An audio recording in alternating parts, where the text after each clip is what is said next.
Good evening. Thanks for giving up your time once again. A lot of familiar faces, some new ones. For those that don't know me, my name's Jack Walton. Look after coach development for the FA for the North West. Hopefully you're all here for pre-season training ideas and not emergency aid. Emergency aid is next door, so if you want to go and kiss Annie, it's that way. Yeah, if you want to do some pre-season ideas, you're in the right room, okay? Good, I think we've got everyone. Right, programme for Mark Johnson. Sorry? Mark Johnson's going to be 5 minutes. Oh, that's okay, fine. No problem. That's fine.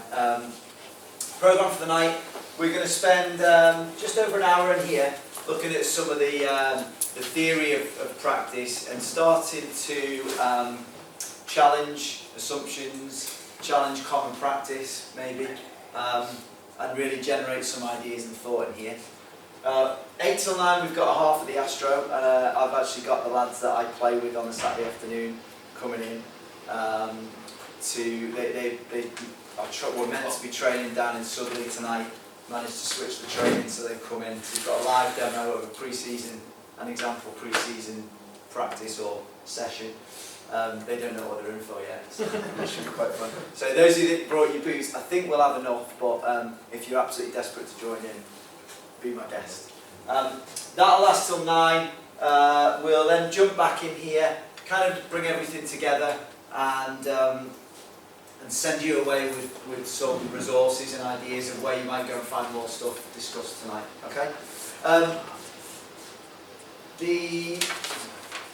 was I going with that? Sorry, I just had the chain of thought disrupted. Okay.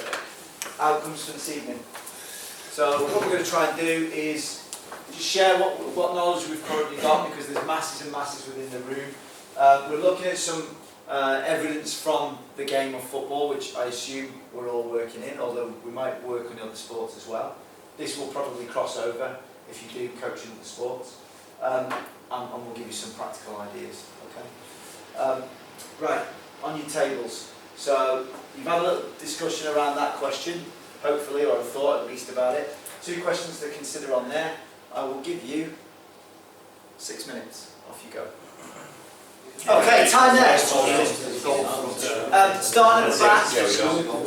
Starting at the back. Just point to the person who led the discussion or who spoke most. Off you go. Right, so feed us back. The purpose of pre-season training, it's, you know, you could have new players, so you're introducing new players to the team, getting them, you know, to know each other, assessing abilities, looking at fitness for the season ahead, and also looking at possibilities of the changing rules of the game. So if you're under 10 to under 11s, you're going to have to introduce the new rules. Good, good. That's what we've got for that. Alright, pick a table.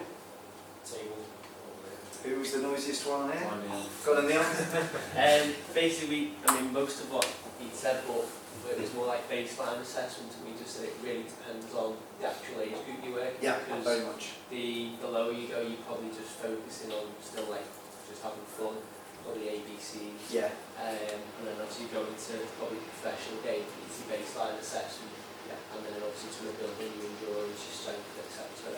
And again, like team bonding. So pretty much what it's all intended for. Good. Pick any of the other 2 tables. Yeah. Who's our? I think we said pretty much what they said. Anything in addition? Old-fashioned combat. Anything in addition? It said it was a lot about just if it like depending on the age group again, but it could be about getting them to find their feet again. Like it might be that you ease them in to start off with and just get them used to things, routines, and then depending on the age group, just ramp things up from there. Good. Anything you guys have? Do you have anything in addition to that? I said you know we do some pre-season tournaments, maybe on a summer league or friendlies to prepare. And then I know it's all the training, but even in terms of what pre-season looks like, a lot of it's on the admin side and form filling and registrations and fees and yeah, you need a good parent on board to help you out with that, to free you up to do the coaching. Okay, good. Anyone want to share some of the things that they do in their pre-season training currently? I'll do it. Yeah. So for me, it depends on the commitment of your team itself. You were talking about it. So at the minute, like, my team's committed, but they like to have a little bit of a break in July, and so do I, because I've got 3 kids, and you know what winter season's like, it's just constant. You need a break after the last time. You need a break, yeah. So, for me, the way I've set up mine is, my training continues, it doesn't stop, it'll only stop for a week in May. That's when like I'll have my shutdown and work, so I'll have like 3 weeks, 1 in May, 1 in July and 1 in August, so it's evenly spread out. I'll look at setting up 3 football competitions, 1 in May, June and August. I'll try and arrange 2 friendlies within the July period and 2 to 3 friendlies in August, but that's only based because of the commitment from my team. Yeah. That's the way I've set that up now. Okay. So yeah, very much dependent on the age and stage of the players that you're working with. While I remember, who here works in foundation phase, so 5 to 12, 11, 12? Yeah, to show hands, good. I'll show you it before we go, but don't let me forget in the last half an hour. Anyone seen the news today from the England DNA? Yeah, so if you followed our foundation phase national coach Pete Sturgis, we've just released the next layer of detail in the England DNA for the foundation phase. And on that, if any of you get the Boot Room, do any of you get the Boot Room magazine online? Again, I'll show you the link to that before we go tonight. Pete has included in there an example 6-week block of training for, well, it says 5 to 12-year-olds, but actually that you could adapt it for any age. So as I'm going to look at it through it before, I think you'll find it fascinating and really helpful. So I'll link that up at the end, but don't let me forget because I've got a memory like a sieve, although it is on the slides. Okay. Anyone started pre-season yet for next season? Yeah. You're going into 14s, aren't you? Yeah. Sorry, you're going into 13s, yeah. And yeah, what age? 14s and 15s. Going into 14s, going into 15s, Neil? Yeah, I've got involved with the first team, because they've just started. You're with the men, aren't you? Yeah. I've still got my 13th, but just started. So one's coming to the end and start. Yeah, it's just non-stop, is it? Yeah. Okay, so give us an example of some of the stuff that you've been doing with the men. So, well, I've sort of watched because it's like first time I've been involved with like the first team, but it's been quite eye-opening because obviously they've gone balls not in sight initially. Ball as the carrot. Yeah, so literally a lot of running. They've had some running with the ball where they've actually ran, gone across with the ball, so a little bit, and then I took part in some runs and then I just threw balls in. Like the difference in, because the ball was there, it was quite interesting. What, tell us about your role, the 51s that go into 15s. 15s, so first session back was going to be a bit of a fitness test to sort of see what their levels are like. Yeah, which one did you use? What, the fitness test? Yeah. It was more sort of fartlek training. Yeah, well, and tell us what that means. Right, so 60 by 40, sort of sprint 40, jog 60, sprint 40, sprint 40 and 60, variables for 5 minutes, rest and drink for a minute, repeat the process, and then it was a case of getting some shuttle runs out, running between cones, in and out of cones, using the body to sort of get low and sort of spring away, all stuff like that. Yeah. And then we were doing bodies, so 10 yards, sort of 2 cones apart, sit-ups predominantly on one base, jog between the next, then press-ups, and then it was squats to jump in squats to get the sort of muscles sort of engaged again. Yeah. And then moving it on, we were then getting the balls out, running with the balls, sort of cheating them with the balls, on that same 60 yards, cones on 10-yard increments, 10 yards and back, 20 yards right the way through, and for a set period of time so you could get the furthest, and that then engaged them who's going to win.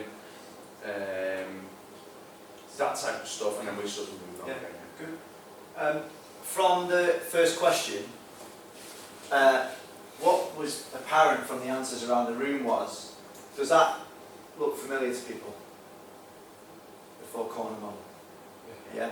Is this, and it's okay if you haven't seen, anyone not seen it before? If so, it's not a problem at all. Okay.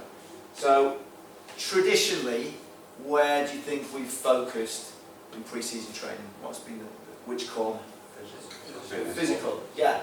But actually, it's much more than that, isn't it?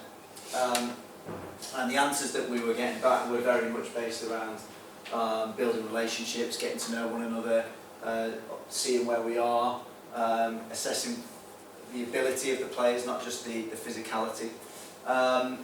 So what I'm going to do tonight is to try and look at the physical corner, because traditionally that's what pre-season training has generally been about, and look at some of the traditions that have gone on in the past and challenge them, and look at how we can start to rethink the way that we look at the physical corner within a games-based approach predominantly.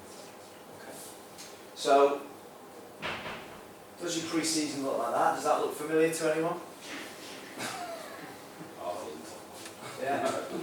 Anyone done that? I'll learn up when I was playing about 15 years ago. That was pre-season training for us. We used to go fell running, and then we'd go on the sand dunes on the beach.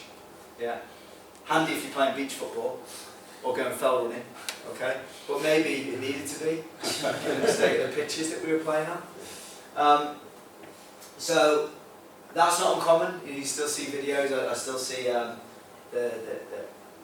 the fell running going on, and the ball is the carrot, like you say. If you do this, then you might get a game at the end of the session. Okay. So, question.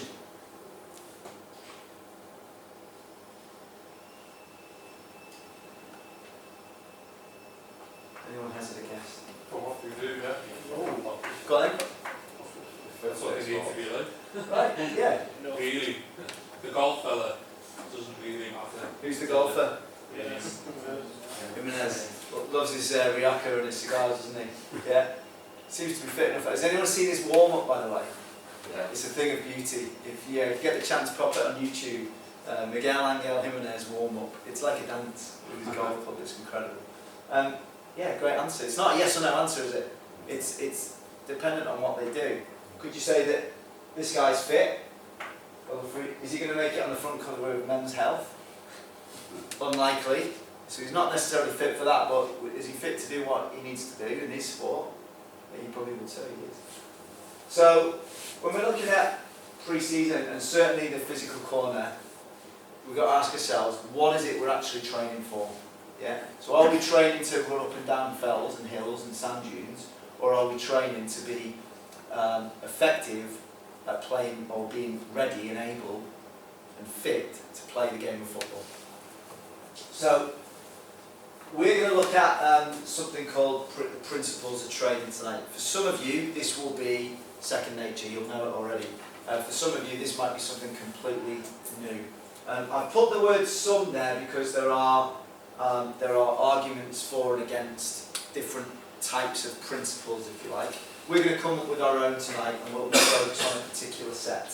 So, 4 minutes on your table now, okay? Come up with what you think might be, and this is for sport in general, what might be the rules or the principles of training. Okay, off you go. Right, we're going to go around and get some ideas from you guys. So I'm going to start here. Give us one. If you were designing the principles of training, what would your first one be? So the first one, I guess, was always was to try and reflect the sport that you're training for. Yeah. So you'd hope that what you're training for is the sport that you're hoping to get better at, or the activity. Yeah, good. Go on. Who's our scribe here? Is it Neil? Yeah. No, so come on. Yeah. Go on. We just overload. So. Oh, what's overload mean? So using it like the fit principle. Go. Tell us more. So looking towards the frequency, so the amount of times we're doing it. So just rewind a bit. What does overload mean?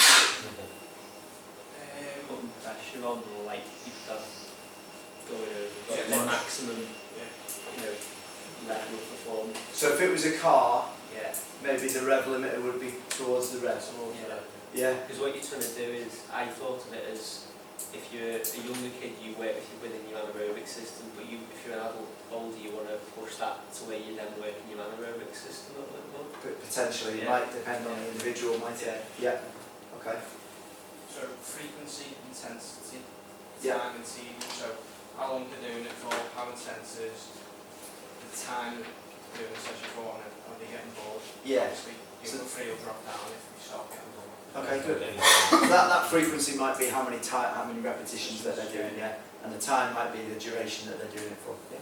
Good one. So overload. Yeah. What have you guys got? We've got discipline, commitment, teamwork, enjoyment, focus, age-specific, structure, development, engagement, and planning. So not much. Okay. What I want to pick up on there is enjoyment. Enjoyment. Yeah. Why might enjoyment be a factor in? Because they won't come back if they don't enjoy it. Possibly, yeah. Yeah. So It's not focus as well if they're not. Yeah. Yeah, if Well, they're not, no point. if they're not enjoying it, then they're not focused, are they? So, you know, you want them to get everything they possibly can out of that particular game or session or Yeah. so you've got to make sure it's challenging them in that sort of perspective, otherwise. Yeah. It can hard, and I don't want it to be all airy fairy and fluffy. So, can hard work be enjoyable? Yeah. Yeah. Absolutely. Yeah, it can, Yeah. You can come off a pitch absolutely exhausted with nothing left to give in the tank. Okay. And I could still say I enjoyed that. Yeah. It might not have been very pleasant at the time, but it's an enjoyable experience. Yeah. You don't know as well, it could be someone's first ever session of football. You want to engage them and get them involved. Yeah, yeah, and a wise man once said to me, the first rule of motivation is don't demotivate. So they generally turn up, the players generally turn up motivated. It's our job to keep it there, never mind build it. What might the link be then between enjoyment and effort? The more Is there they any enjoy sort it, of the more, correlation, do you think? yeah, the more they enjoy it, the more they put effort into it. Yeah, I didn't hear too many people say I'm stopping that because I'm having too much fun. I'm enjoying that too much. I'm stopping. Yeah. Okay. What have you guys got? At the risk of sounding like I did last time, it seems these not. Exactly the same. Okay, we'll push it on. Right, I've stitched you up twice now. So these are some principles of training. There'll be other cases for different principles, but these are a set that generally we would say work quite well, and they actually spell the word. If you look at it, if you can get past my little infographic, and you can work your head around it, they actually spell the word sport.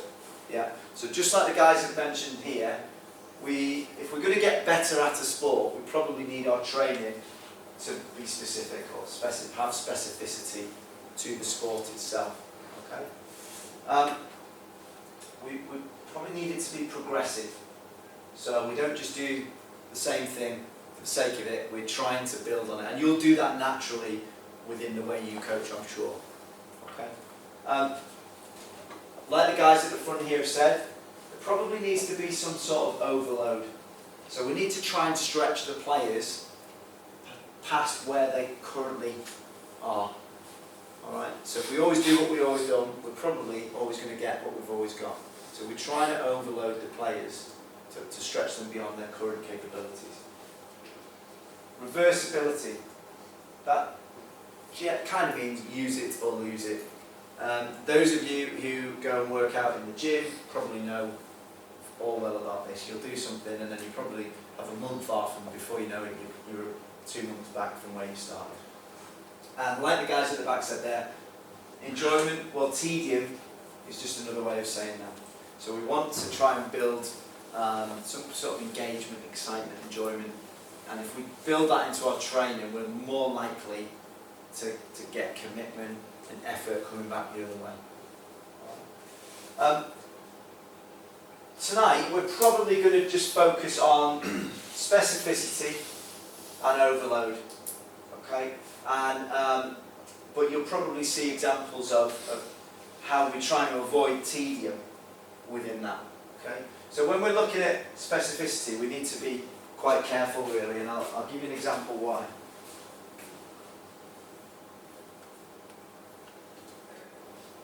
Three minutes, pick the bones out of that. Kieran, start with you guys first, alright? Give you a chance. This is your big moment. This is it. No comment. Critique. Any help? No? He said that there was no feedback from the players, Okay. but they didn't look happy with the legs in the air, sitting against the walls. No. He was asked what he thought, or what the players thought of it, he said, "I've no idea." So he hasn't really consulted them. Yeah, I think they don't care. Going on. Yeah. He said that it probably wasn't massively sports specific with regards to running. Tell me more. That's the bit that I want to laser in on here. So go on. So he said that, although I heard somebody say once that it's good to expose them to high quality and intense running, just to get them the mechanics of the running ability. But we looked at Kagawa, I think, for around 7 miles in a game. That's right. But he wasn't taking into account that some of that was in short sprints, some would have been jogs, some would have been backpedaling, some would have been sidesteps. Yeah. So it was just the distance that he generally covered throughout the game. And if they're just going on flat out runs, that's not specific to the movements that they're made over that distance in a game. And that's the danger, isn't it? A little bit of knowledge can be, it can be dangerous. Okay? When you take stuff out of context and just look at one figure and then try and apply it to something that, without really looking into the layers underneath, it might not fit in with that principle of specificity.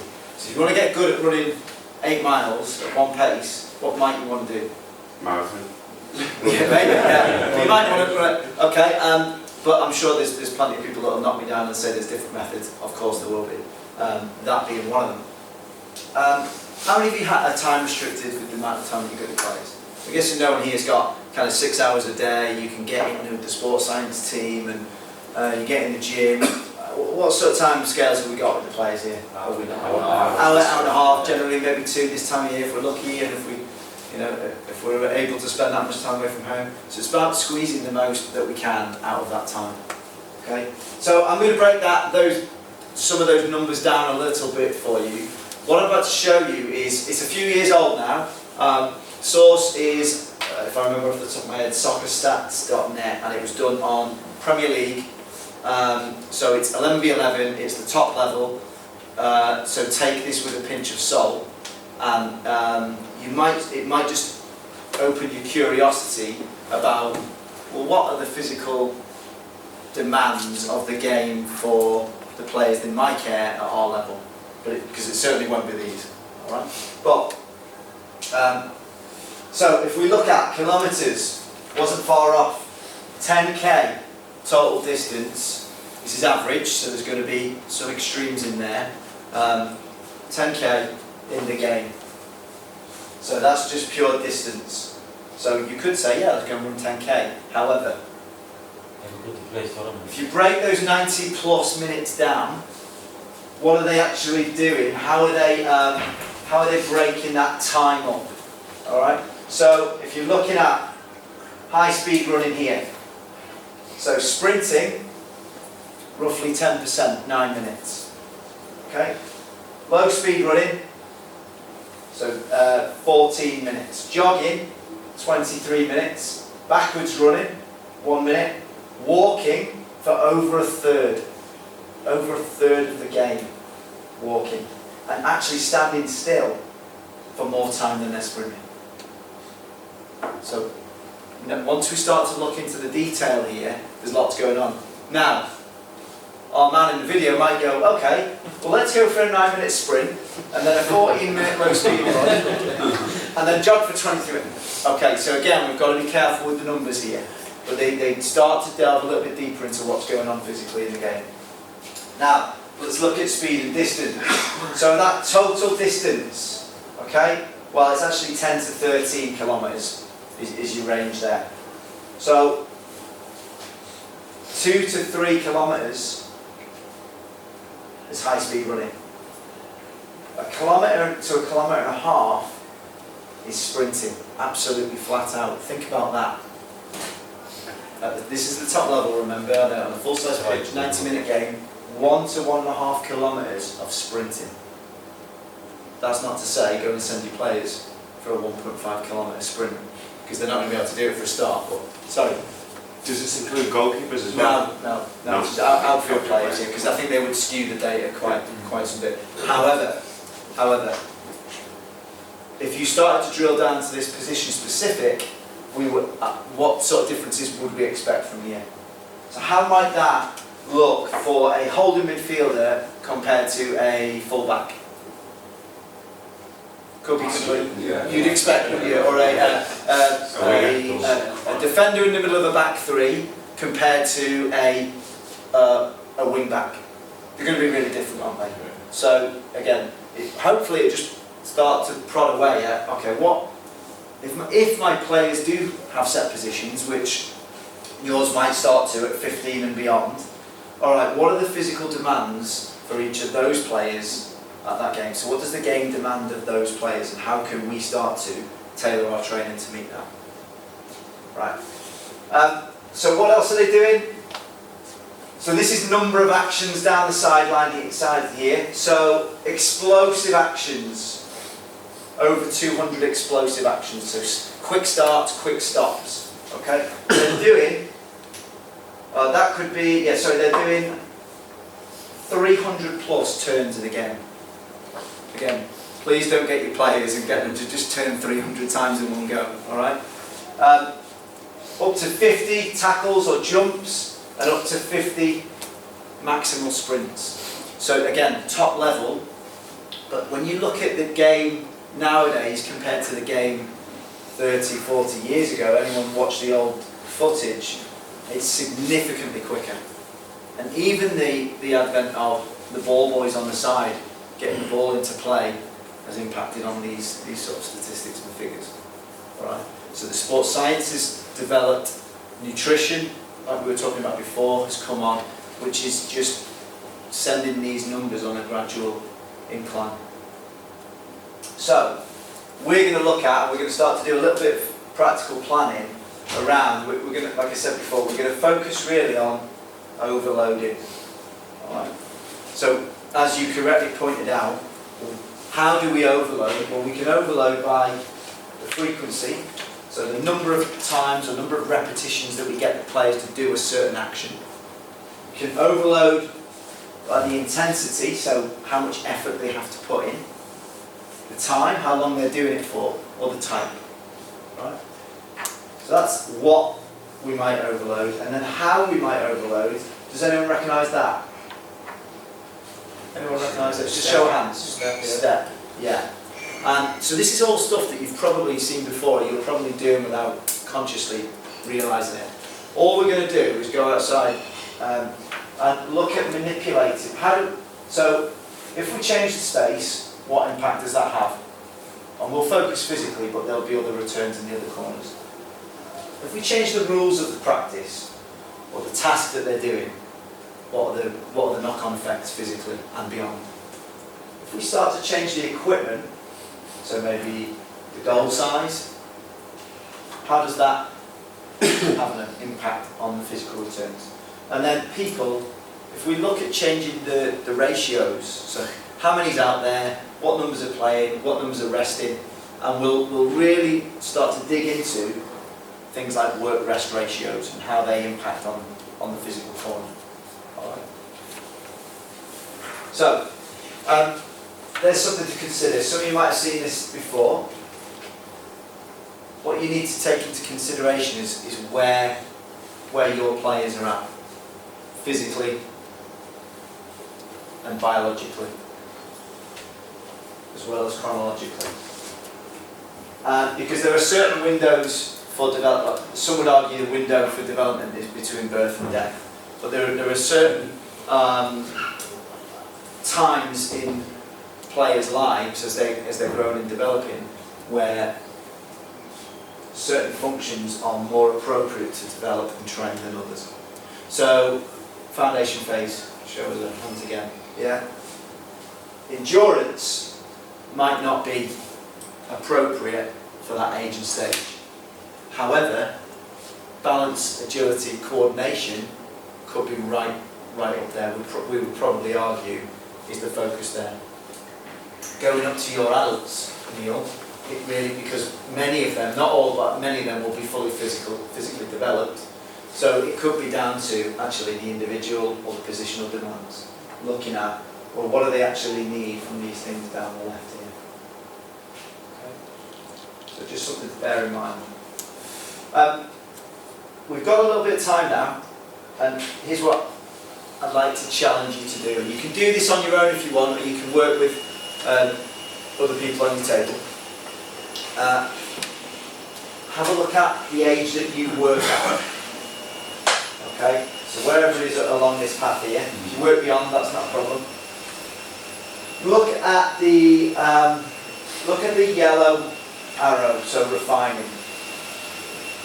So what falls in your zone? Pick one or more if you want. Here's your challenge. Design at least one practice, so you can do more. But your first practice, the conditions you've got are 2 goals and an oblong pitch. That's it. Okay, 2 teams, 2 goals, oblong pitch. How would you manipulate the space, the task, the equipment, or the numbers, the people, to bring about whatever it is that you're looking at down this left-hand side here? Got it? You can do it on your own, or you can work with the whole table. It's up to you. And we will break in 20 minutes to go outside, and we'll have a look at some of your ideas when we go out. Right? I'll be floating around if you want to pick or challenge some ideas, not a problem. Okay, just borrow your ears for 1 minute. I've gone round, I've stolen like a magpie, I've eavesdropped, and we'll break in a moment, and if you guys, we'll start the practical at 8 o'clock outside, so if you make sure you're out there just beforehand, that'd be great. If you want to carry on going down the rabbit hole of designing practices, great. These guys are about to publish a book with the amount that they come up with. Set the creative juices flowing. What I'm going to do is, outside, you'll probably see what could be a whole pre-season training programme for more physically developed players that could last a 6-week block. Yeah. So if you are working with the younger age groups, again, put that filter on, but bear in mind the stuff that Pete's already put up on Hive that I'll show you before we go. I'm going to start with endurance, and I'm going to gradually take it down to, up or down, whichever way you want to look at it, take it down to agility and speed. Okay, so we're going to manipulate some games over the hour. I'm going to have to be really efficient with time because I've only got 60 minutes, which is realistic because most of you guys do. So I'm going to try and make minimal changes as we go along to try and squeeze every drop out of that hour. All right. So any questions before I go out? Who publishes books? Sorry? Who? Oh, your book, yeah. Just going to put it on as an Amazon 99p one thing. Okay, other bookstores are available. So I'm going to go out and get set up ready for the guys who come in. Yeah, what I'll do is I'll send it, or get Wade and Karen, they'll email all the slides and all the resources out to you in the PDF. Yeah, you don't need to write them down, you'll get them all, and you'll have the kind of detail and the physical detail that sits behind them all. Right, what you get, what you might get, what you might not get out. So I'm going to set up, and I'll see you guys out there just before 8 o'clock. Teas and coffees. Plan was initially, how many of you have a full-size pitch to do your pre-season? Anyone have that? Anyone got the luxury of a full pitch? Okay, you do, yeah? Okay. Initially the plan was, until they selfishly turned up for their booking, we were going to start with endurance, and instead of doing laps of the pitch, we were going to play 5v5 on a full-size pitch. All right. What happens when you do that is some of you might sort of balk and think, oh my God, actually the pace is jogging pace. They're running at roughly the same sort of intensity as they would after the first minute or so as they would round the pitch anyway. The only difference is it's a game going on. There's a ball involved. It's working in the 4 corners instead of just one. So we're going to start with 5v4. We've got 9 players. All right. We're going to play 5v4. Reds are going to defend this goal. Yellows will defend that goal up there. We haven't got any goalkeepers. Pretty typical, often happens. So the rule will be score in the area. Okay. The lines are the blue lines. There is offsides. Okay. Off you go. Off you go. So what I want you to do is watch the players and watch the pace of the game. Watch, try and work, watch an individual player. And you know those, when we broke those running distances and times and speeds down, see what you see in here. So I'll lean on you for what you're looking at and what you're seeing. Typically I've broken my microphone, so 5v4, half a pitch, yeah. So just, watch one player, see what sort of intensity they're working at. And does it change as we go along? So we're going to probably play this for about 5 minutes. Let's see how it goes throughout the 5 minutes. You've got a squad of 18, 19. Brilliant question. Yeah. I would probably have 2 games going on at once. So there and there. Or even overlap. So I'd probably have 4 teams on the same pitch. Yeah. If I've got 2 pitches, then I'd use them. But if I haven't, I'll probably use the same pitch and go reds against yellows, greens against blues. Both playing the same game, and all you're doing is adding more interference, but they're still working with the same area per player. Yeah.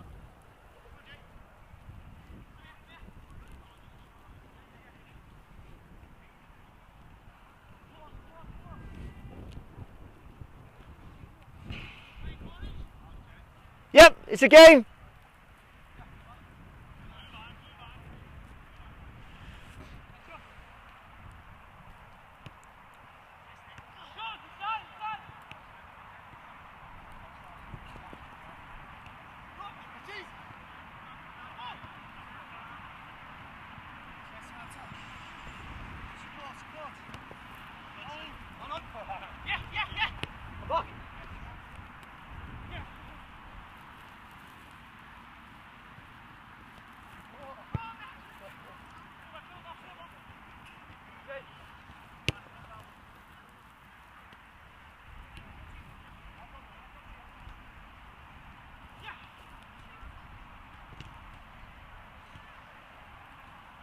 What have you noticed? What are you seeing? Sorry? Yeah, after the first minute or so, when the intensity is a lot higher, it's starting to drop now, isn't it? So there you go. Didn't want to sprint. No. So we're already the pace of the game is slowing, isn't it? Now, we looked at those different physical parameters inside, down the left-hand side of that graph. Which do you think it's predominantly working on here? So we had agility, balance, we had strength, speed, endurance. Probably between endurance and speed, endurance, somewhere blurring those lines, okay? I'm going to take it back a step and try and work on just endurance in a sec. So I'm going to change the game slightly.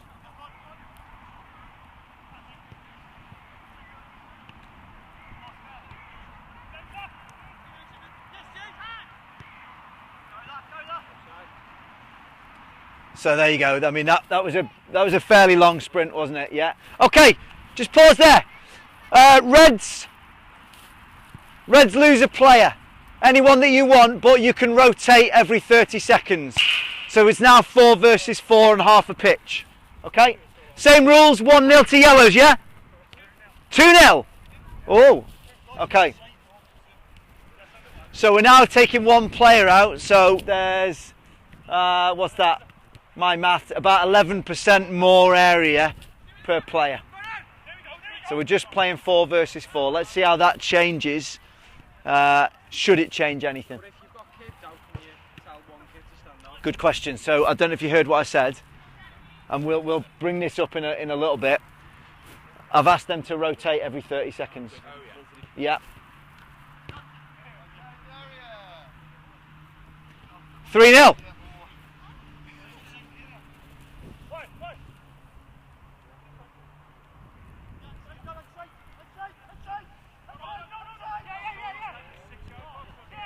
In the area, I said, yeah. They might have interpreted it as the 6-yard box, but I said the area.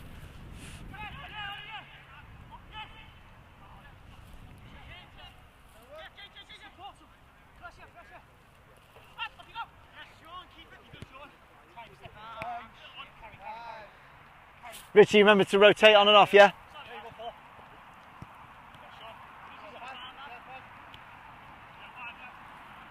Good question though, I like you thinking straight away.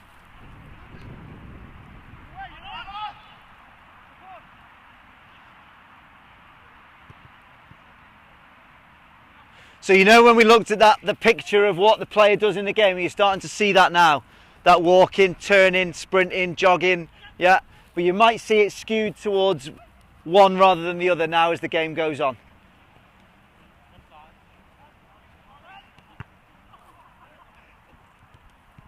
Offside. You mean damn yeah, Sean, yeah? Okay, pause there. Yellows, bring your goal up to the edge of the blue box. Reds do the same. Sorry? Yeah, well, yeah, bring your goal up to the edge of the box.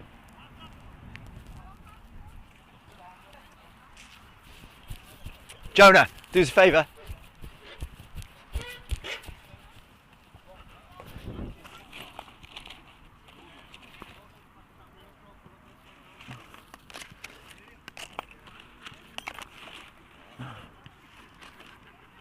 Just cone down that that left hand side from on the edge of the box. Yeah, you're gonna do this side, yeah.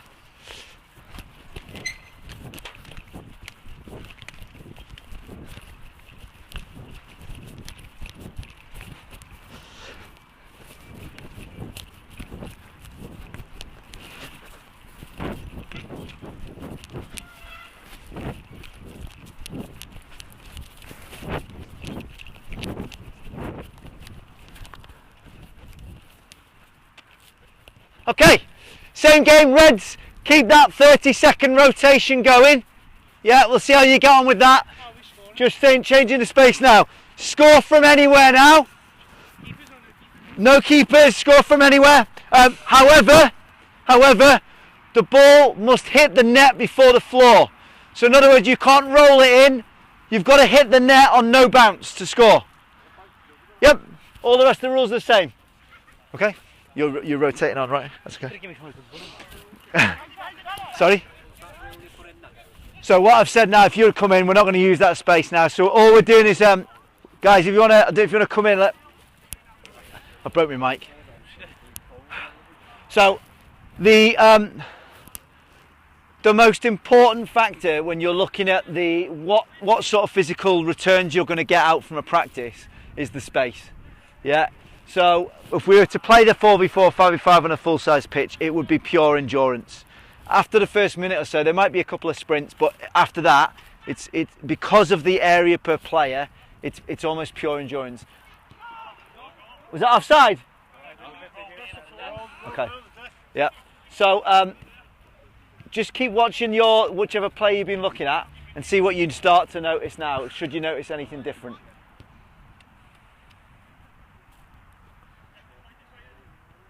Because who was I talking to before about those two in that rondo? Was it and the 2 versus 4? Yeah, you know, we were talking on the table and you had that 2 versus 4 and you said it was very much agility based. Well, it would be if the area is small, but if the area is huge, they're going to be doing different things. So the area per player is absolutely crucial in terms of what physical returns the players are going to get back. So anyone notice anything now about the game? More agility, isn't it? The turning more. Right. So that why are they turning more? Yeah.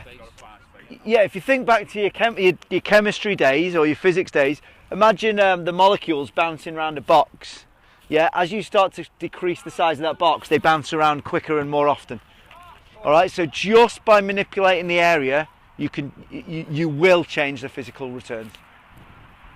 And someone asked what was the condition I put on to score. So we don't have goalkeepers, haven't got a natural area there, although could have one. I've just said that it's got to touch the net before the floor, so they can't just roll it in. Yeah, they've now got to think about the strike that they put on the ball. So just something to drop a seed into their to their thought.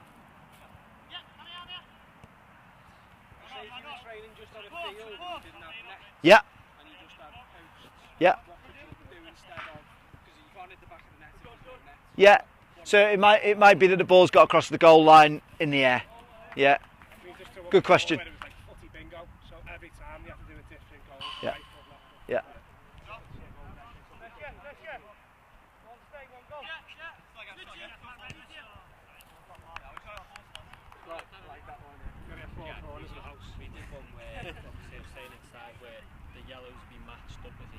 Yeah. They have to obviously follow them round, and then if that person scores, then they've got to Yeah. back on. Yeah. And then it's like, can they use that overload straight away? Yeah, good. Yeah, they're exactly the sort of conditions that I want you to be thinking about. And certainly if you're thinking about matching up individual players, so who needs what? How far do they run? Yeah. I might have to change these teams. In fact, go make a 5 versus 4. Make a 5v4, yeah.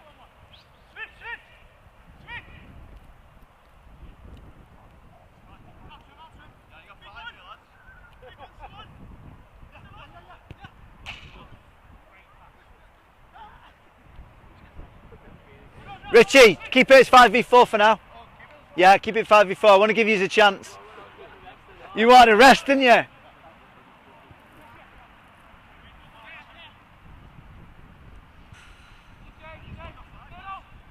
Okay, so while we're on the topic, you said about the goals. What do you think would happen? What's the score? 3-1. Okay. What do you think would happen if we halved the size of the goals? So those little pop-up goals. What would happen to the game now if we halved them? And what would happen to the game if we used full-size goals here? Right. So how would it change? Sorry. Right, so we said we were talking about overload, we'd be looking at overload out here. So how would it change the overload if we had full-size goals here now? So what would they do more? Right, so then what would that do to the intensity of the game? Yeah. If we halved the size of the goals, what would happen? Right, so we would expect the ball to probably stay in play longer. Why? Because they're probably going to have to get closer to goal to score. So actually the goal size will dictate how much of the pitch the players use. Yeah. So even if you're limited on space, if you want the players to maximise it, you might want to think about the sort of size goals that you use. Small goals, they'll use more of the pitch. Big goals, they'll use the less of the pitch. And that will have an impact on the overload and that frequency, intensity and time. The other thing is the ball might stay in play longer with one than the other.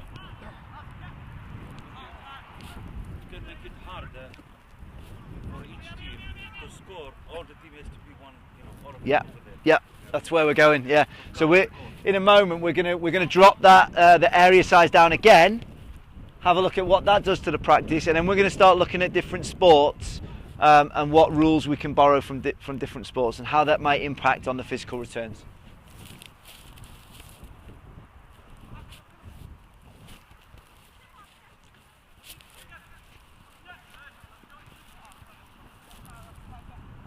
Yeah. Oh.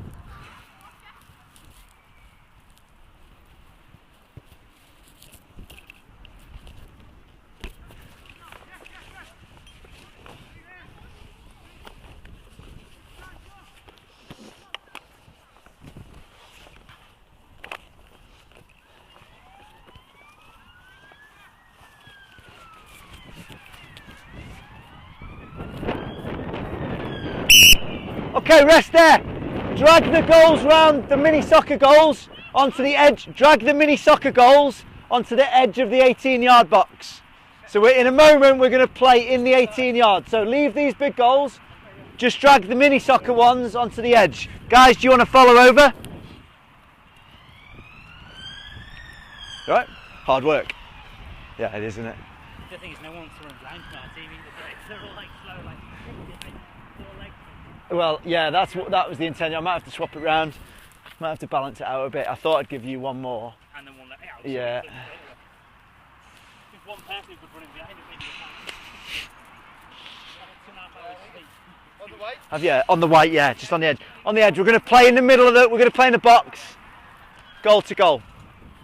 So, with that last area there, which of the physical attributes would you say was the more dominant? So we said full pitch would probably be endurance. Said that half pitch might be kind of speed, endurance. What? Speed and agility, yeah, a little bit more so. What do we expect to happen now in here? So we're going to play in the 18-yard box, which might be what all you've got. Well, technically, it's going to be a lot harder, isn't it? Because a lot less space, less time. Yeah. What about physically? What do we expect to see physically in this area now? Sorry. In terms of what? Right. So less. Yeah. So I would expect little endurance. Can you put it in the middle? Do you want a hand with that? You just killed them, taking it from there to there. So we would expect, yeah, very little by way of endurance. So if we were talking about that aerobic, do you know what we mean by that? Yeah. So we would probably expect to see a lot of anaerobic in the end. This will be a punch. This. Okay, ready? Playing in the area. Same rules as before. Hit the back of the net to score. Offsides and all? Yep, offsides beyond the blue halfway line. No, they do. You're still 5-4. Off you go. What's the score? 3-2? 3-1, okay. So again, watch that player. Now,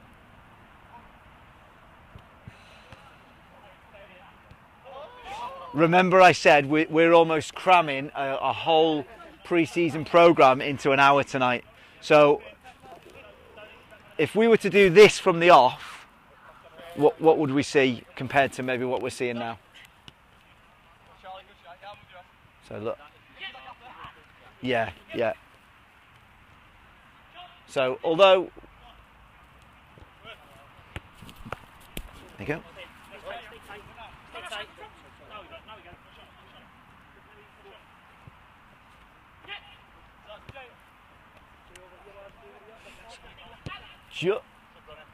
Just have a look at the number of times you get like a 1v1. So just come and back me up here. So that time where there's a bit of contact in a 1v1 situation, see how many times you can spot that going on now. Because what would that be working on? Yeah, so it's football strength, isn't it? Yep. So you can spot how many times those 1v1 situations goes on.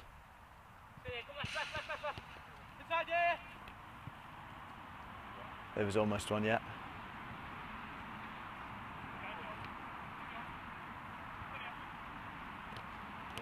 There's another.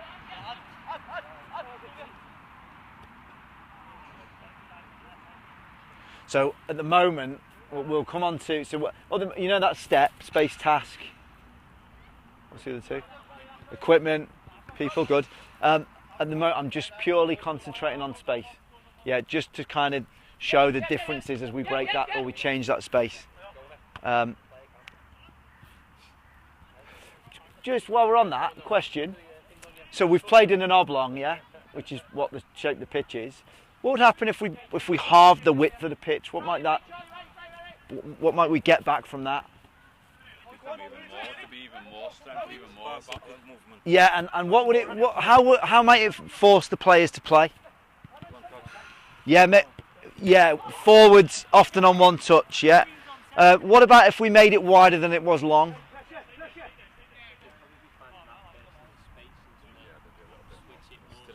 Yeah.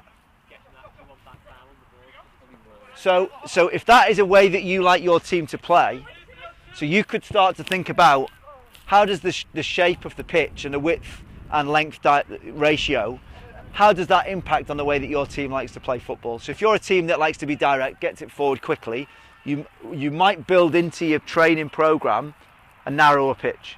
That's going to fall because there's no way out.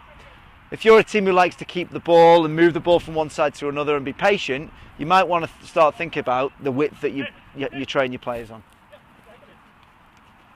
There was that 1v1 situation again. I wonder if he remembers. Good finish.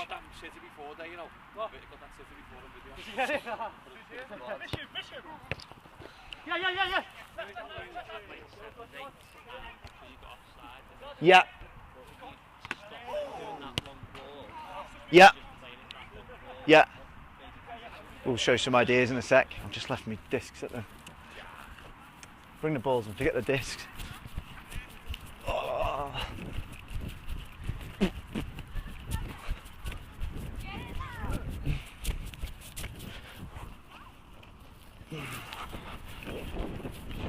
Score! Lost count.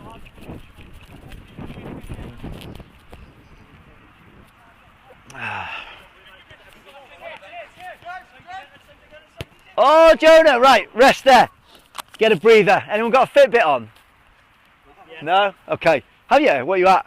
107 beats per minute. 107? Yeah. You're pretty fit, you, Jonah, aren't you? Yeah, it's 'cause I've done loads of them.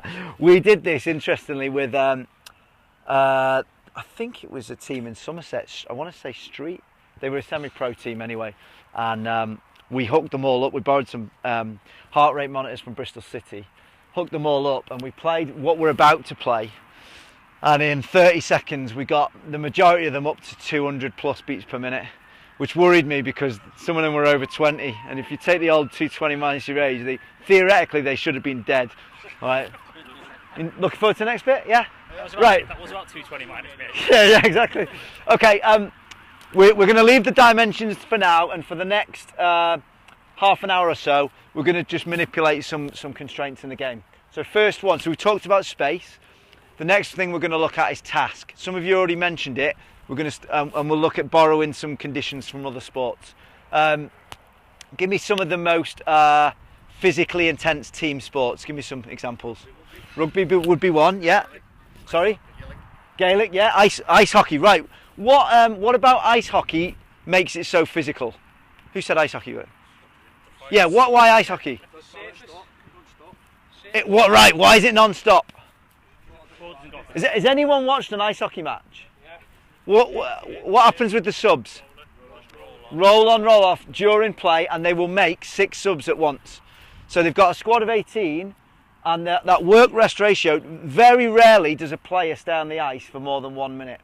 So that's something that you might bear in mind. If you want to keep the intensity high, we don't really have the numbers tonight, but if I had a bigger squad, I would be looking at, okay, let's have 1 or 2 maybe resting. So whatever the ratio is, work it out. You might want to work on a 3-to-1, 4-to-1 work to rest ratio. But watch what happens to the tempo and the pace of the game just by giving the players that resting stage. So they'll come off for 30 seconds or a minute and then go on and come off and go on. And you'll keep that intensity up just like ice hockey, like we've said. Other team sports? NFL. Right, NFL's very stop-start. But it's physically intense. Yep. Doing it. Okay. Sorry? Basketball, good, that's where we're going to start. So, what are the rules of basketball that make it physically intense?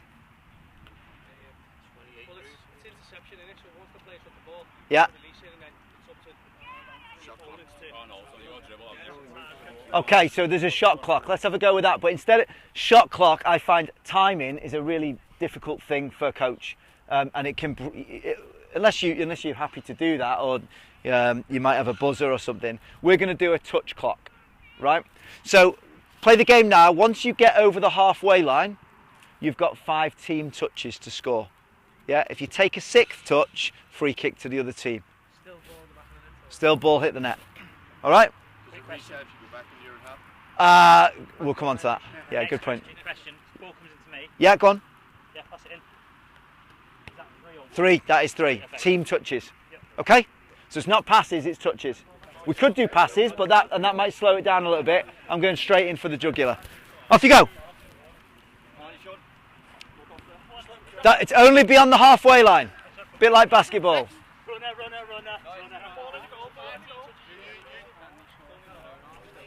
Yeah, they don't have to score from. Yeah, we said they can score from anywhere.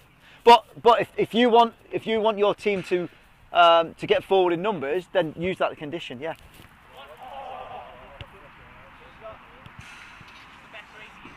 Off you go. Yeah, scored within 5. Yeah, face that, face. Push on, lads, push on.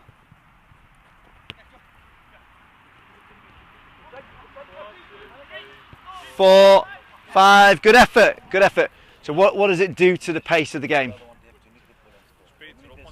Yeah, as soon as it goes over that halfway line, it's quick, isn't it? And it'll change the way that the players might defend as well.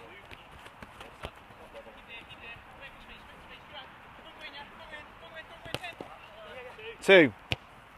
Well done, good goal.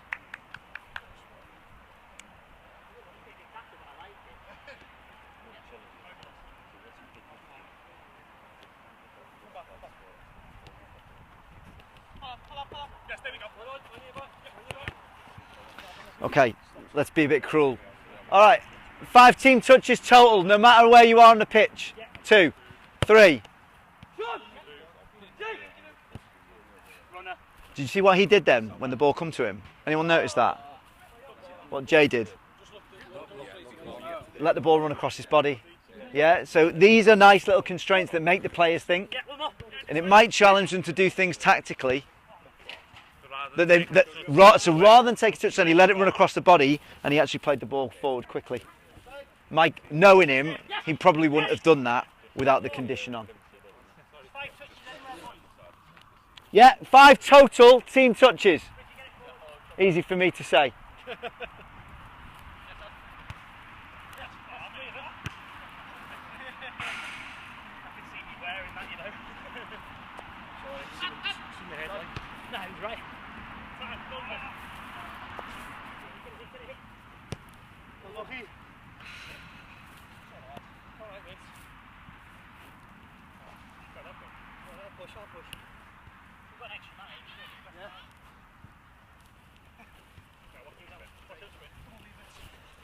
Sorry.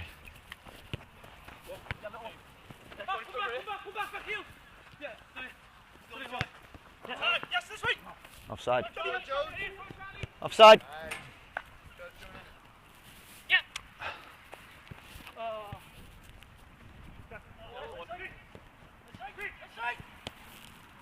Oh!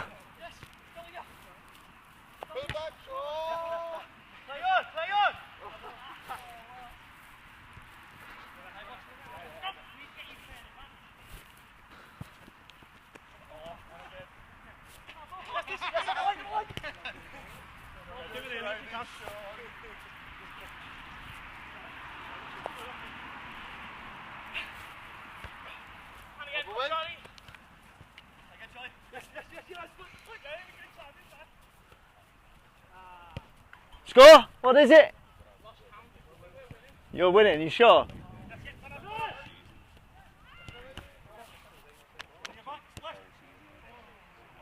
Right, so what are we noticing? You've been watching it. How's that changed from just in the attacking half to total now? Any changes? So there's more. Yeah, why do you think there's more shooting? Do you think that? Yeah. It is, isn't it? Sorry? Yeah, they are, aren't they? So there's a lot more kind of strength working those 1v1 areas, isn't there? Sorry? Right. While we're on basketball, what other rules can we borrow from basketball? That, yeah. Okay, so we might limit the touches. At the moment, I want to try and keep that flexibility. Sorry? Right. So yeah. Kind of. We'll go along those lines.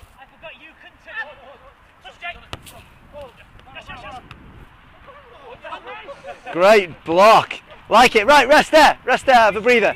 Have a breather. Okay. Next rule we're going to bring in is a thing called front court, back court. So in basketball, once you cross the halfway line, you can't go back. So once you're in here, effectively the size of the pitch is cut in half that you're able to play in. All right. Same conditions, team touches. Once you cross, yeah. If I'm a red, if I've played into Jonah, yeah, he can't play it back to me, and nor can he travel back with the ball. So if I play him in and he travels back into his own half, free kick to yellows on a halfway. Sorry? 5 team touches in total. What? I know, yeah. I'd be in trouble, wouldn't I? He's just said it's a good job I'm not playing because I'm a crab. Okay, off we go.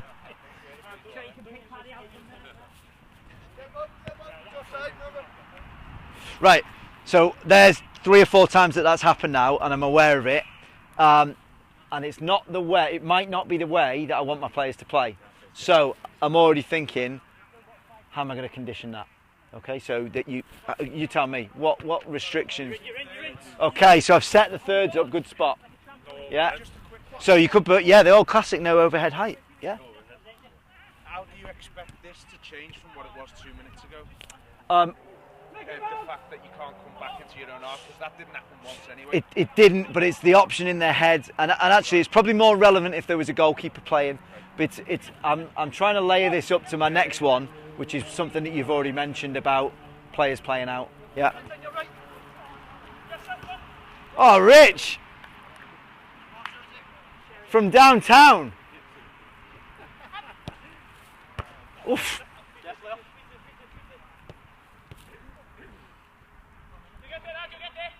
Okay, next rule that's coming in. I'm going to keep throwing them at you because we've got to cram a season's worth into half an hour. This time we're going to borrow from netball. So the rule in netball is you can't play across two lines.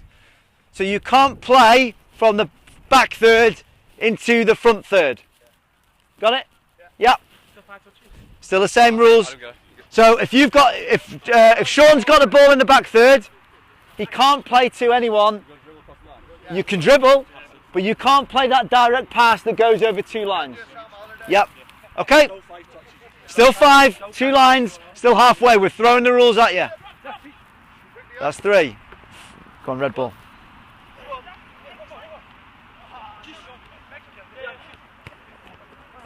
So again, let's see if this has an impact on the intensity that we're looking at. Yeah, they can dribble in. Yeah.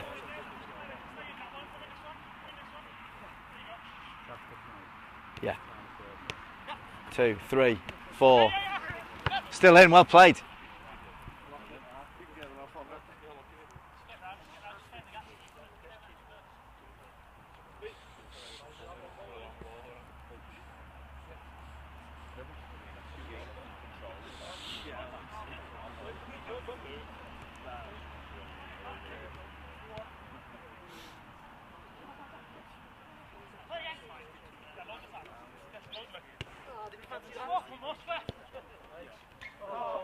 Oh, not interfering with play.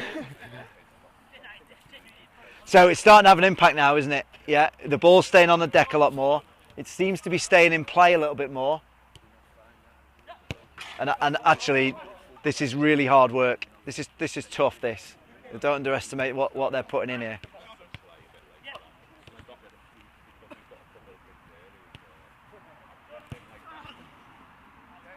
It's all right.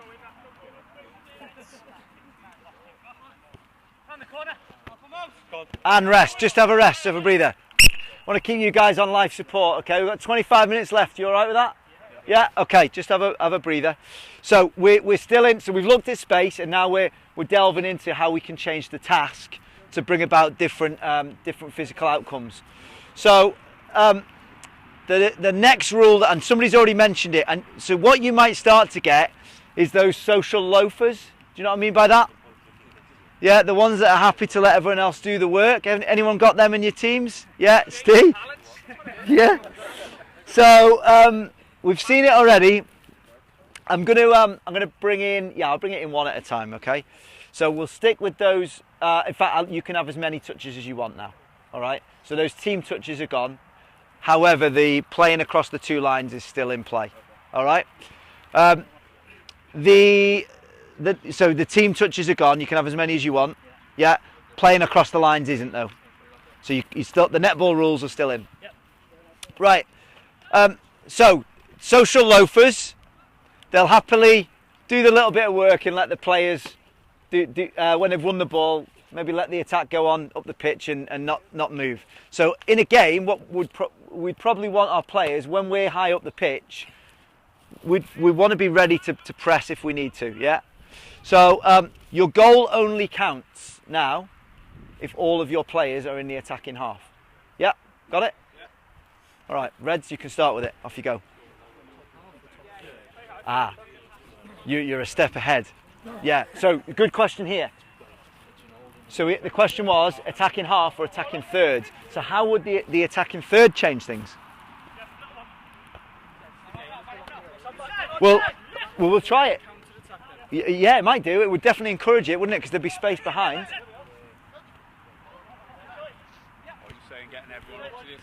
Yeah, and what I'm saying is, so look now. Could do. This is exactly the sort of thinking that I want you to have. So you start rationalising, okay, so this group of players I want to do more. So it could be, so we've got 5v4 here. If I wanted to work the Reds harder, and we'll try it in a minute. We'll put the condition on the Reds that all their players have got to be in the attacking third, and maybe say to Yellows that they've got to be in the attacking half. Should do it to the Yellows, so kill the Reds. All right, yeah, let's do that then. Yeah. Yeah. So let's see what happens when right, so let's watch when Yellows win the ball. Yeah, I selected the teams very deliberately. Okay, watch. Yeah.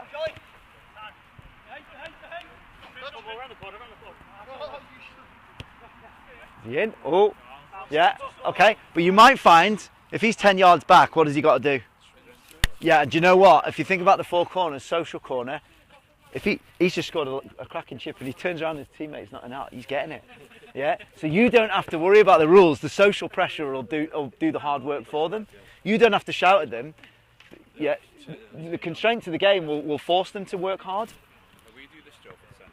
Yeah. Okay.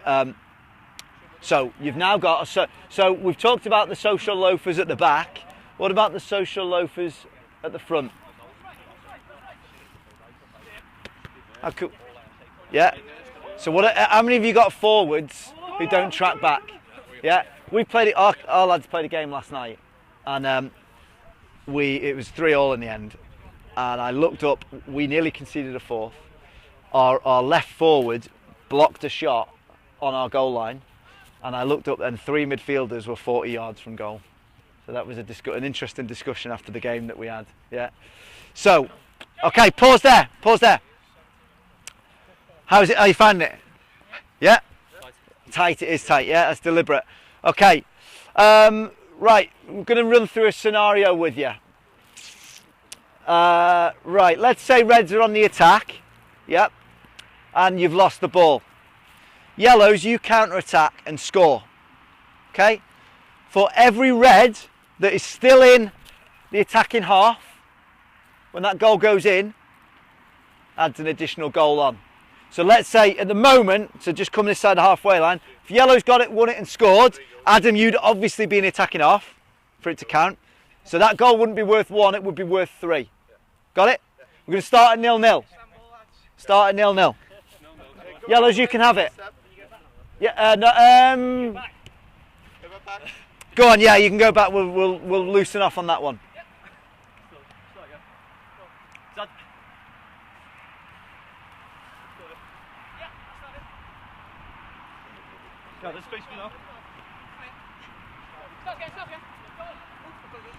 Yeah, there you go. So a little sprint. Yeah.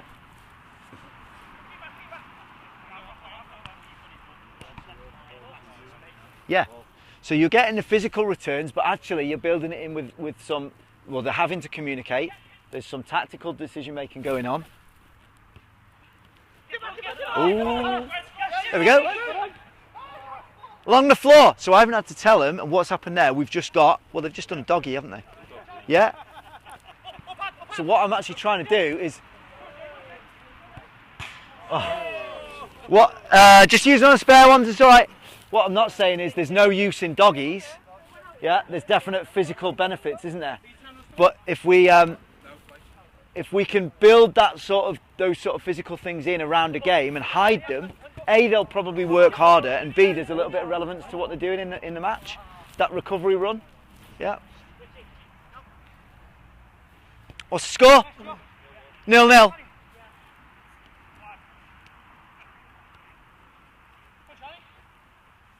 See a little sprint. Yeah. Yeah.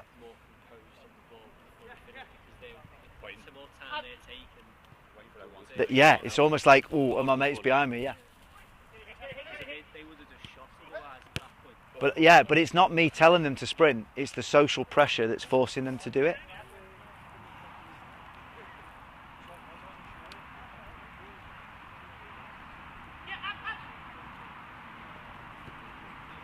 Right, let's try that. Right, let's be a bit cruel. Which team did we say we were going to change from the half to the thirds? Yellows. All right, Rich. What's the score? No. Right, Reds as you were. Yellows. I'm going to be a bit cruel. Instead of the halfway line, your line is this one to score, and that one to defend. So anyone not in your own defensive third when the red scores adds a goal on. If you're not in the attacking third, the goal doesn't count as a team. Yep. You love me really, Sean, don't you? All right. By the way, it was this guy's idea, not mine. Yeah. 0-0. What card you drive did he just say? Yeah, we got the defib ready. Here we go. Just watch what's going on. I know it is, isn't it? Yeah. We might need Annie. Right. So I really want to rack this up for the last 15 minutes now. So we've only played with one ball and that's been very deliberate. So let's start. And free kick, Reds. There you go. Can't go over 2 lines, remember. Oh, it's a big overload.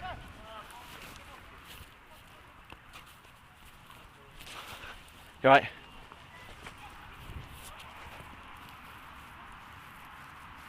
Are they in? Are they in?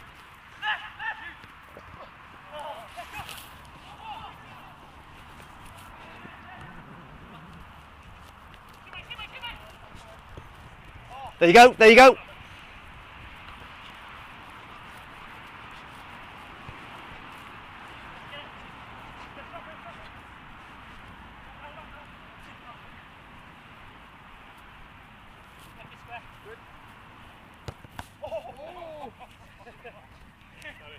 You're right, there's a spare one there.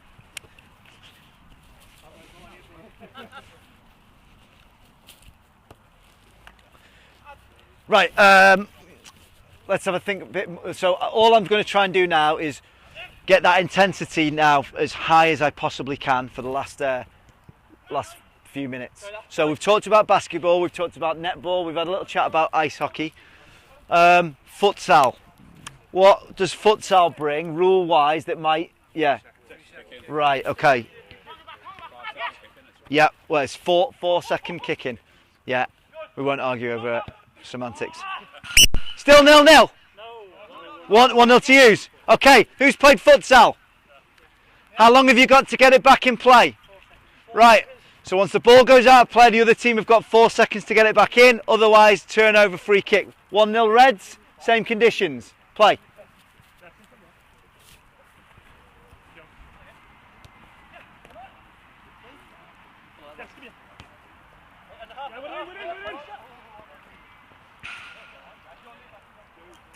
They're actually quite lucky that there's no goalkeepers really, because if there was goalkeepers, what would you expect to happen to the intensity of the... Yeah, so the overload would probably increase.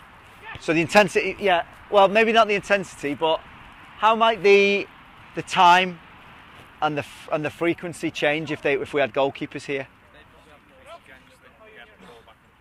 Yeah, and it's almost like that wall, isn't it? It's going to come out quicker. They're probably going to be shooting from closer. Yeah.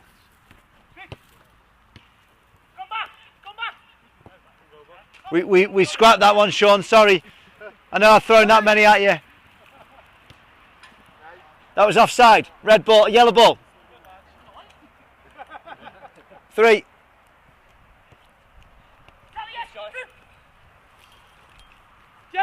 Dummy. Watch the line, don't give him the line, don't give him the line.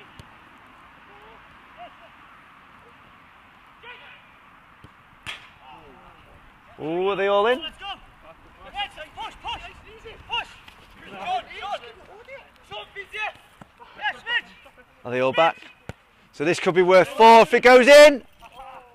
Oh, yellows, remember, all those that aren't back in your own third when the goal goes in, adds one on. 1-0 red still, I believe.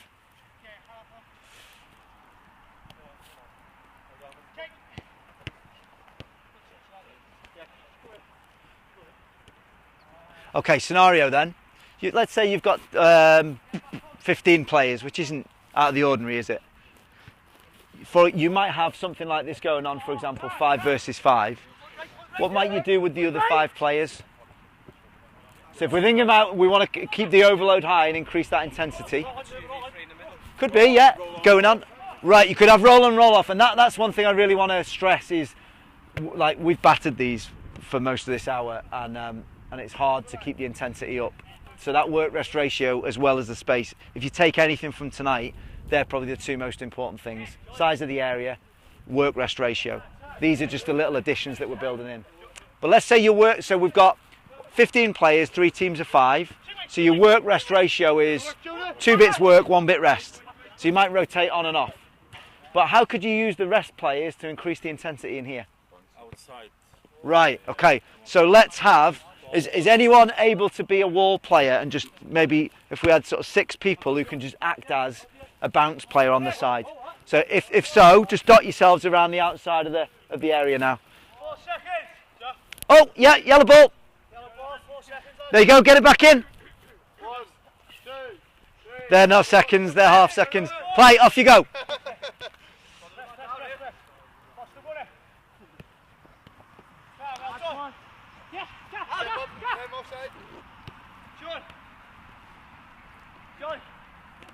Oh! Yellow ball, free kick.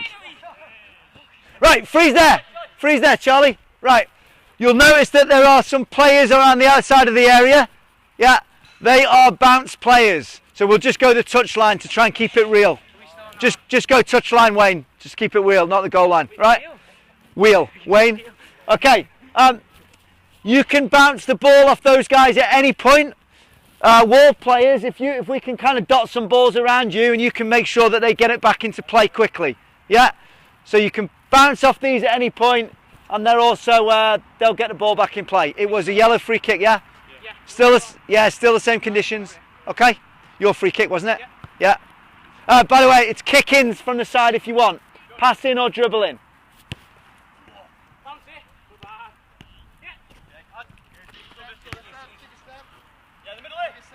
I want wall players on 1 touch, please, on the outside. Outside players 1 touch. Stay. Outside players 1 touch.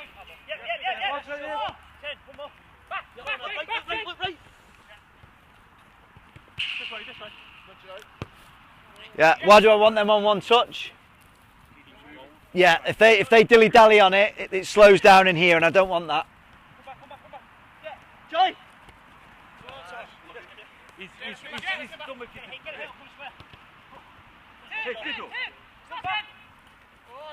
Oh! On your toes. Yeah, Mills. Yes, Scott, it's 10. Loads of time. Good, have a shot. Oh!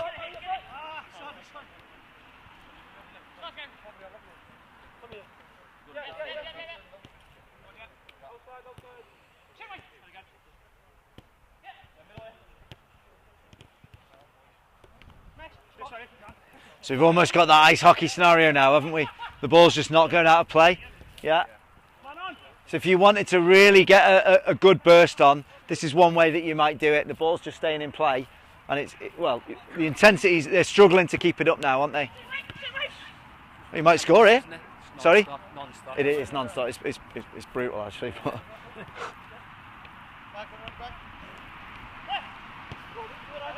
Oh!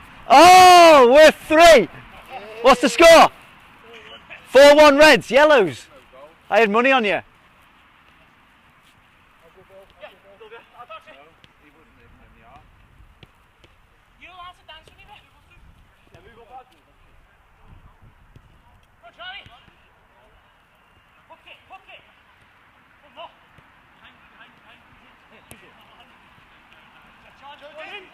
Oh! Didn't count, weren't all in. So we see the sprint there, yeah.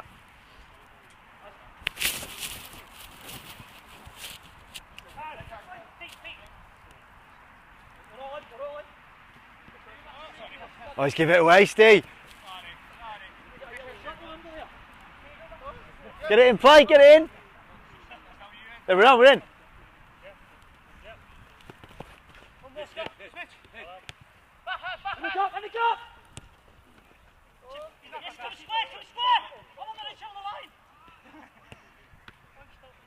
Someone mentioned before, I think it was you, Neil, about how you might start to generate overloads. Yeah, by round the goal. Yeah, so we're going to introduce that. So this will be the last one now before we let these poor guys rest. So didn't count, unlucky. You had 3 players that weren't in the final third. Right, to finish off, and this is the last game, and we'll go for 3 minutes. Right, if you shoot at a goal, regardless if it goes in or not, before you can take your next touch, you've got to go round the back of the goal. So you're out as soon as you've shot, you're out of the game until you've gone round the back of the goal that you shot at. Yeah? Okay. Score is? Okay, start again, 0-0. That's 1-1 in legs. Play. Yeah. Do you want the halfway? Okay. Round you go. Can you go quickly?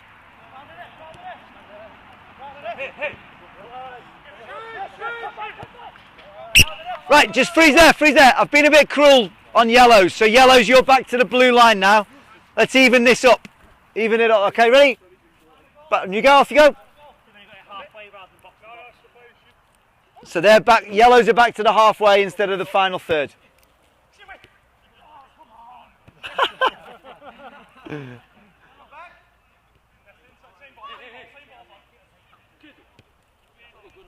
Oh, well played. Are they in?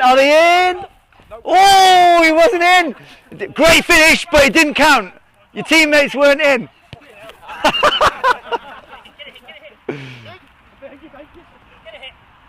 Round you go. Round you go, both of you. Blues, you've got an overload. Oh, red ball. Is this someone notes? Is this who's got a Star Wars notepad? Oh yeah. There you go. Yeah. It's me lads really.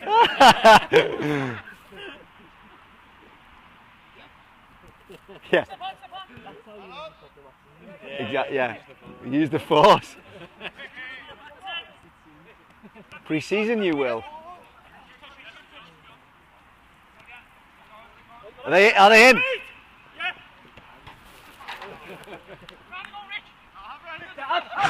He didn't have to. Are they all in? Score is 2-1, is it? Got to go around the goal, Charlie.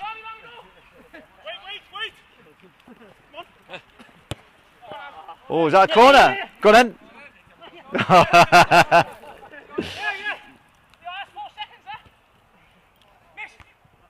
Salmon.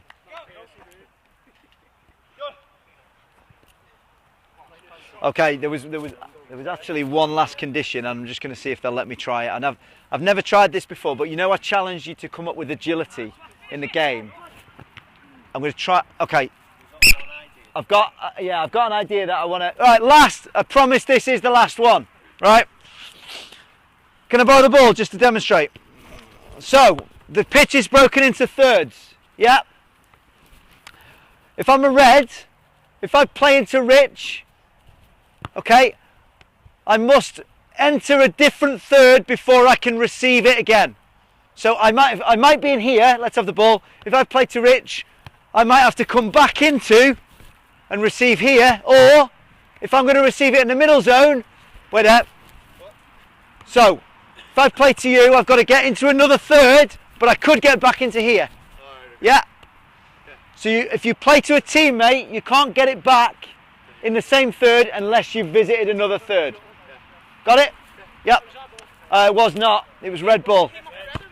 Off you go. Right. Can you play from one end third to the other end third? No, we stopped them doing that, didn't we? You could do, I mean, if you wanted to, if that's the way you want your team to play. So all I've tried to do is, you know, we talked about that agility. How could we put a real simple condition that makes them make that short burst quickly? Yeah. It might work, it might not. If I'm honest, it's something I've never tried before, and I just looked at it and thought it might work. To be honest, we're probably getting quite a lot of agility out anyway as it is. But it.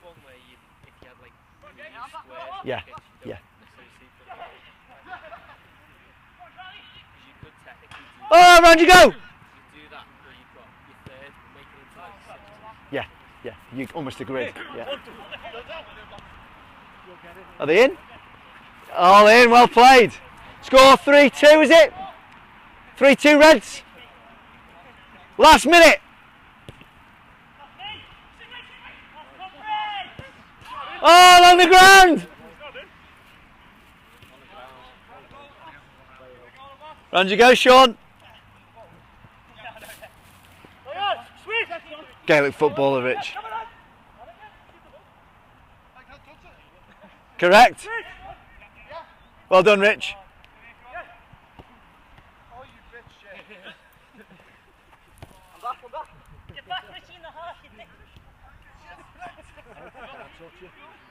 Well played, all right. Right, 3-3, winning goal. Winning goal.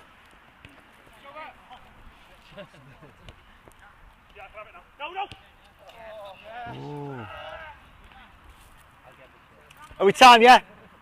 Okay. Good stuff, guys. Just, can you grab the spots in? Just come in a sec, fellas. Yeah, we'll debrief with the lads. Players, just come in, thanks. Whew. What's your heart rate, Jonah? Jonah, what are you at?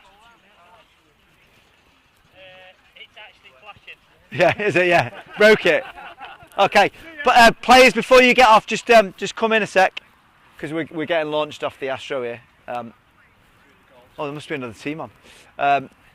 Right, players, quick feedback as far as we said that would probably be a whole pre-season programme in one. You tell me, what do you think physically? Material. A lot of shuttles. Yeah.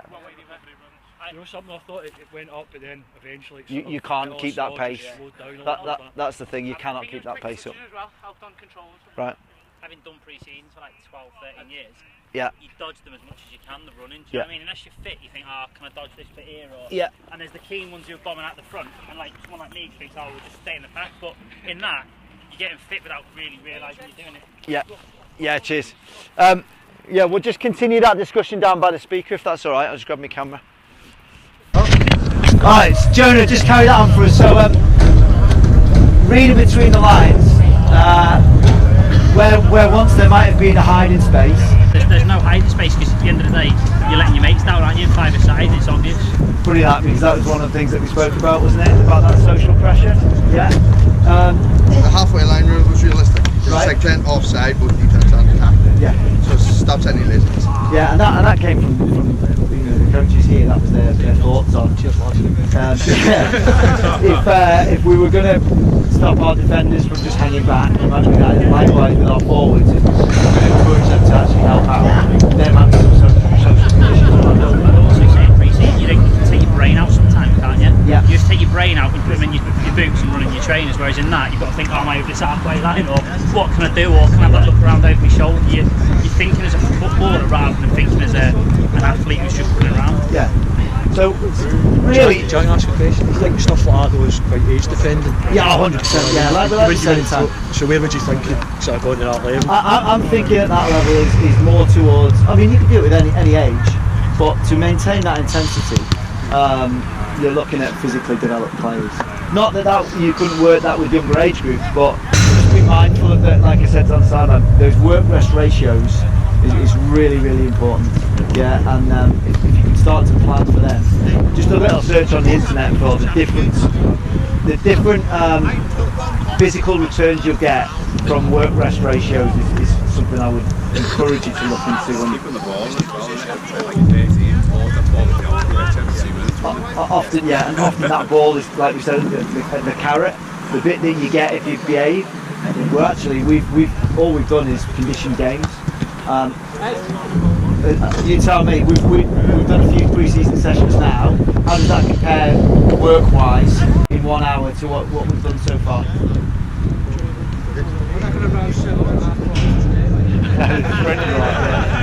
It gives you more of a match. Yeah. So my legs feel as tight as my brain. I mean, like when you're running right, what that day or where's that? I'm thinking, oh, keep going. You're going. There's a minute left. I'm like, I'll keep playing. Yeah. But my legs don't think that. My legs are thinking, fucking hell, let's pack in that, boys. Yeah. And the legs will feel it tomorrow. So you definitely need a stretch, boys. But all I've tried to do is sneakily hide those shuttles, them doggies, those little sprints. Hide it within the game because they're more likely to do it at a higher intensity with less of that tedium if we package it up around the game. Yeah. I think we should give these guys a hand because that was outstanding. Yeah. Before we let them stretch off and get off, is there any questions that you want to ask the players before we go nip back inside and close up? No? Okay, fellas, can't thank you enough for that. That was that was intense. Yeah, well done, appreciate that. Okay.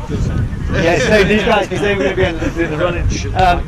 See you Saturday. For those of you there, we'll have a chat before. Okay. If we want to get ourselves back in, anyone that wants to help out with the kit, more than welcome. Okay, well, there was an awful lot out there to absorb. I'm just conscious that, like I said, there's a whole programme and then some worth of work there, crammed into sort of 55 minutes of practical, and I'm sure that those guys will feel in the morning. Just for a few minutes now, just think about you working with your own players in your own environment, and have a rethink about whichever one of these that you chose. Yeah, and did what you saw out there give you some ideas that you can now develop? So almost go back to when you were planning and come up with a new practice or two that you might now be able to go and take and adapt in some way with your own players. Remember, think about most important thing as far as the physical returns, size of the pitch, size and shape of the pitch. Think about that work-rest ratio, how that impacts, and then start to build in those step conditions. Okay, so what's the task, what are the rules, what are the constraints, what are the rewards maybe. So just spend a few minutes on that, and then we'll start to bring the night to a close. Going to start to wrap that up. Anyone, given what you've seen out there and now you've had a chance to kind of brain dump, anyone had any ideas of how they might start to apply some of these principles with their own team? Anyone just show hands here? Well, I'd say with the lads, for me there's like players in my team who like to go missing. There's players who don't like running. Yeah. There's players who just like to lob it forward. So by using those zone up areas, which is going to encourage all those players to get involved. That works perfect for me, so good. I'm on my pie, and I'm going to work with it for the rest of the pre-season. File it away for you. Yeah. Good, excellent. Yeah, guys, here, what was?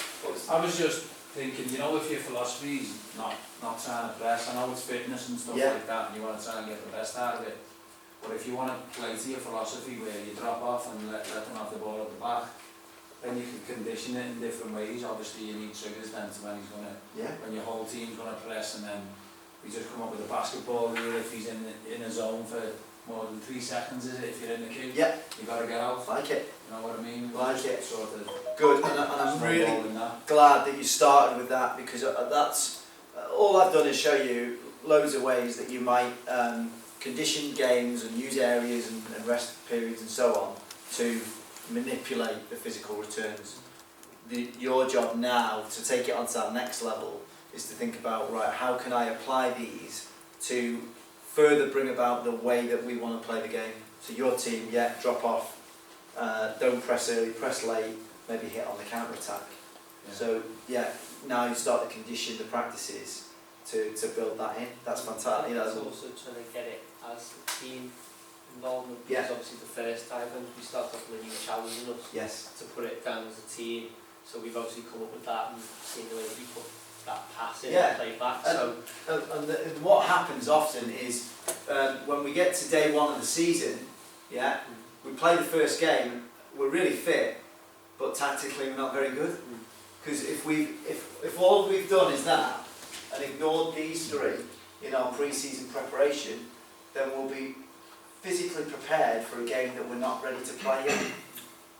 So thinking about, if you're thinking about the way that you, or how you're going to incorporate your own coaching philosophy or your tactics, your style of play into this, then that's fantastic. I've tended to go down the road of taking into account it's been like under 12s and 11s in the past, but I've always gone like pre-season and start with dribbling and winning the ball because I want to be getting comfortable with the ball, being able to twist, turn. So I've always sort of blocked off that and then gradually built up like 2v2s, 3v3s, 4v4s, and then we've got into our like 9v9 games. So that now is obviously changing that idea where we can do it as a team, absolutely, and work that way. And I think that for me would benefit us more because you have got those like the social loafers and things in there that you need to push. And so most of the conditions that were put on tonight were team-wide, weren't they? There was only one where it was the difference between the two teams, wasn't it? With the halfway line on the thirds between the yellows and reds. As you start to delve deeper into this and plan more, you'll recognise that you might start applying some of those conditions to individuals or units of players. And you'll even start thinking about your own conditions. They're just ideas to sow seeds. Okay. The important thing is to recognise that these things don't necessarily happen in isolation. These four corners, they're all happening all at once. And if we want to be effective, and we want our teams to be effective on the pitch, then our practices should probably incorporate all four. I said I wouldn't forget, or I'll try not to forget. This is fresh off the press today. So it's July's edition of the Boot Room. The website address is up there, but if you just Google at the FA Boot Room magazine, it'll take you straight to this on the first hit. That's the subheading. So that's the whole magazine is around how to prepare your players for the new season. So as I mentioned, the majority of what we've talked about on there is probably relevant for physically mature players. But within this edition, you'll find loads that's applicable right across the age groups. So if I show you, so you've got an article there from Pete talking about top tips if you're working with young players to get ready for the new season. However, if you see here, getting ready to play week 1, week 2, that continues to week 6. So if I show you an example.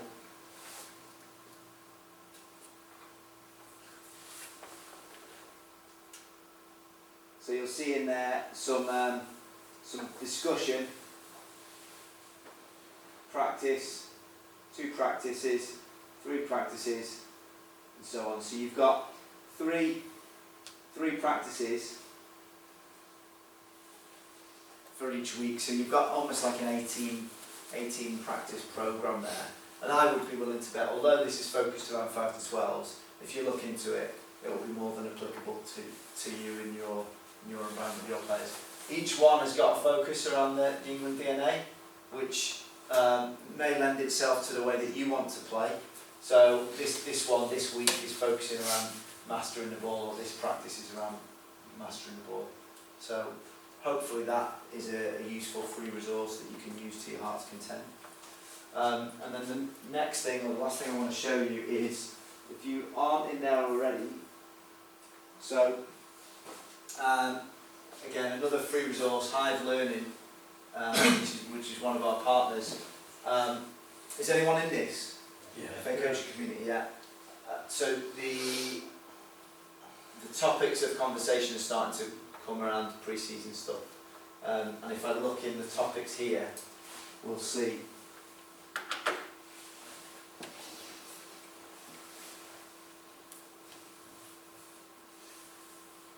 Loads of stuff going on in there. So loads of different practices. Again, stuff that you can use to your heart's content and manipulate. I think, speaking to Pete, the most important thing from the resource he's put together is there's no set numbers and there's no set yardages. All they are is some principles within a game. So it's basically like a scaffold that you can build on or take away from. Yeah. So that's a really handy resource. Has anyone seen the group that we've put for Liverpool FA coaches? Anyone seen that? I'll just jump to it quickly now.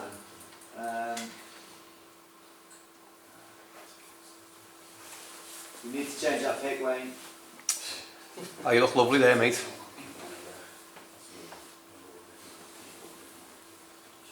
So this is Liverpool FA one, and again our topics are very similar. Some ideas for you. What I want to draw your attention to is this one, CPD events. So what we're starting to do is film the events and put slides and all the resources on here. So you can, if you want to go back and review, and what did he say then ago? What was that discussion around? You can do that to your heart's content. You can download it and do what you like with it. You can show it to your other coaches in your club or your parents or whatever you need. Okay. So we filmed tonight. I'll clip it all together. We'll put that up and yeah, do what you need with that. Is that okay? How do you get on the Liverpool FA? If you're not in it already, you'll get an invite to sign up for it directly. Are you already on Hive or not? You are. Okay, so it'll just be that's the first hurdle over. So we'll invite you all into that group. We've got a number of new faces tonight, so we'll clip that video up or tonight's video and get it up there. There should be some comedy replays that you can watch that. Okay, any? Would you mind just grabbing one of them and passing it around? Any questions before we start to wind down? Yeah. What's on it? 6 weeks is your. Is there any science on that? No. Just like the season tends to start across the 6 weeks of games off. Yeah. Kids are off, holiday, tell me. Yeah, I think it was just an option. It's not saying that your pre-season has to last 6 weeks. It might. I think Pete is sort of saying there's a half term's worth of work. So often you'll have your players for half a term, and then they might go off on ski trip or school trips or whatever. So you don't have your players for a week, or you might lose half your squad at training. Then you've got another 6 weeks. So whether you want to use that as pre-season or just a block of work, yeah, it's one or the other. Sorry. When I used to box years ago, you used to say it takes 6 weeks to get big, 2 to lose it. It's that reversibility, isn't it? That might be why it's 6 weeks. Yeah.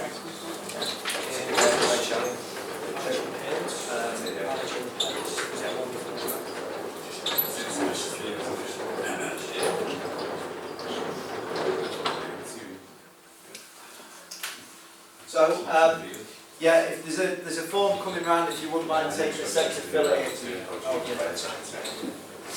I've realised that this is the worst possible manager I could leave on the screen to finish on. Don't like that cloudy judgment. This is a quote I picked up from Mourinho a few years ago. Some of you might have seen it. It was in John Taylor's book, wasn't it? Was it? Yeah.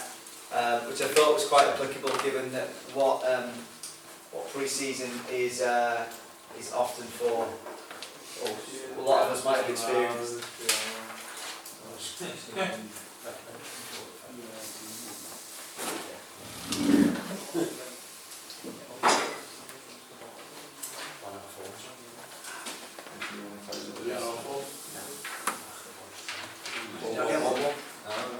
Is there any spares going around? Any spare forms going around? I thought we had a big chunk. Just one of them. Jack, where's the new goalkeeper match up out? After, what you mean the new courses, the new pathway after Christmas, January. Yeah. So change the format, aren't they? Yeah. Yeah, so it'll be a lot more modular based. So I think we're just about to get an update on that one from mine. But yeah, it looks exciting now. From what I've seen, it looks really good. Yeah. How many days is the level one now? Is it full? The FA level 1. Yeah. Still 3.5. Oh, goalkeeping. 3. Why are you to shoot? Yeah. Yeah, no problem. I think Wayne might have a couple of quick updates before we leave, but as far as I'm concerned, just thanks for your input. I hope if you've taken one thing that you might be able to action when you get back to your clubs, then that I'll be made up with that. That's really pleasing. And if it saves some of our players doing fell runs and sand dunes, then yeah, we might get a little bit better at the football stuff. Cheers, nice one. Cheers.